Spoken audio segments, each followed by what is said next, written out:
Welcome to this Windows channel, and this is kind of a first thing to do once you will have upgraded to the Spring Creators Update or the version 18.03 of Windows 10.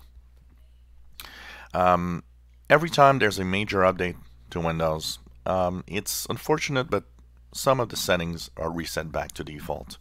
Some of the settings will have changed. Some of the default apps maybe you're using will have changed.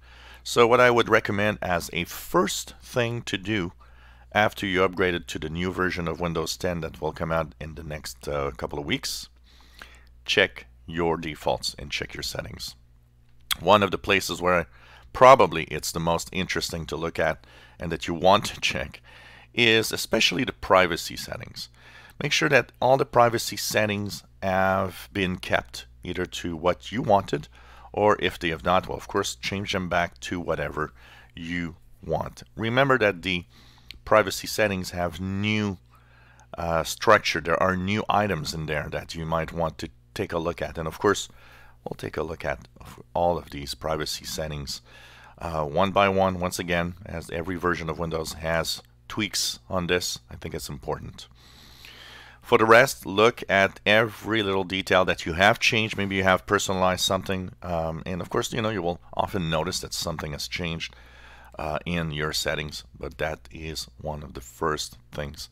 Make sure that all the settings that you wish to have and that you wish to keep are there. Sometimes what will be complex is that some of the settings have kind of changed, in the name or the way that they actually handle it, and that might be a little tricky, but one of them is, and I still, if you like what was called quiet hours, it's now called Focus Assist. So remember, Focus Assist is quiet hours. They've changed things like that. I don't understand Focus Assist yet, but anyways, they should have called it, whatever, do not be disturbed or something. Also, of course, make sure that in the settings you look at your app defaults, because there might be some changes. For example, in my case, when I upgraded to this version, it changed my default of my DOM pod player, that is my default multimedia audio and video file player.